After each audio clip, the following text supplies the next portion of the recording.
coming into our newsroom, and that is former Toronto Mayor Rob Ford has died. Rob Ford had been battling cancer since 2014, a diagnosis that would force him to pull out of his second mayoral race. On last Thursday afternoon, Ford's family had confirmed he was in hospital. Once again, if you are just joining us, former Toronto Mayor Rob Ford is dead. CTV's Peter Ackman has more on the life of the controversial politician.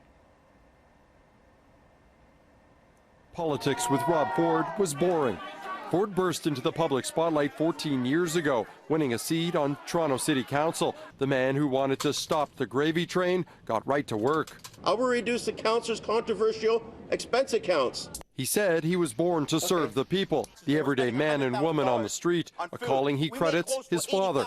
The millionaire businessman Doug Ford was elected to the Ontario legislature in the 90s, the beginning of the Ford political dynasty. I've done what I'm going to do, and I will do it again, and I'll keep doing it. If people have questions, the taxpayers are my boss. During his 3 terms as councillor, Ford made headlines for his fiscal focus, but also for his politically incorrect gaffes. You want to see workaholics?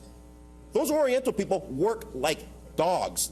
Despite of, or maybe because of those comments, Ford's popularity exploded. A groundswell of support around the GTA, Ford Nation was born. The party with taxpayers' money is over, ladies and gentlemen.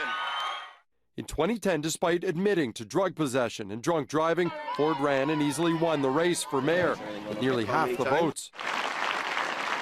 But even as mayor, it was Ford's personal life, not his politics, regularly making headlines. Caught reading a paper while driving, and his cut the weight loss challenge. Then the scandals got more serious. First, Ford was investigated by the Integrity Commissioner for conflict of interest. Then rumors swirled about his alcohol and drug abuse. In May of 2014, allegations there was a video of him smoking crack cocaine. Undaunted by the mounting criticism, Ford dug in. I do not use crack cocaine, nor am I an addict. Denials that didn't convince anyone. Lights it, he holds it like this underneath. The mayor of Toronto, Rob Late Ford, night comics pounce. Don't judge him. Maybe he's cleaning up the city by smoking all the crack in it. And eventually, that video was found. We are now in possession of a recovered digital video file. Days later, Ford shocked the world again and came clean. First, Yes, I have smoked crack cocaine. When have you Have I tried it? Probably in one of my drunken stupors.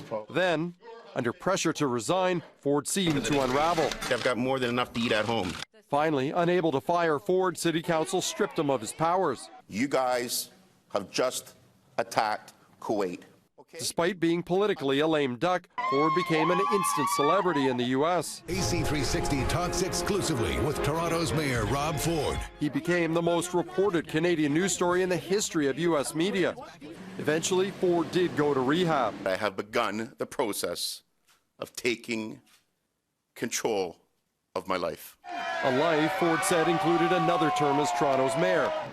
But 6 weeks before election night, he was admitted to hospital with stomach pains. Within days, doctors diagnosed him with a malignant liposarcoma. I don't like that chemo at all. So it really knocks me out. It makes me sick. He pulled out of the race for mayor, his brother Doug taking his place. Then Rob signed up to run for councillor in his old ward. And he kept winning, earning back his position as councillor. I'll continue to fight. I'm just warming up. But even major surgery couldn't keep him away from work.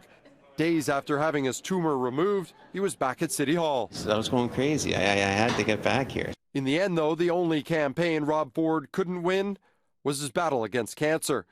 Peter Ackman, CTV News, Toronto. Once again, the former mayor of Toronto, Rob Ford, dead at the age of 46. 18 months ago, he was diagnosed with cancer. Once again, Rob Ford has died.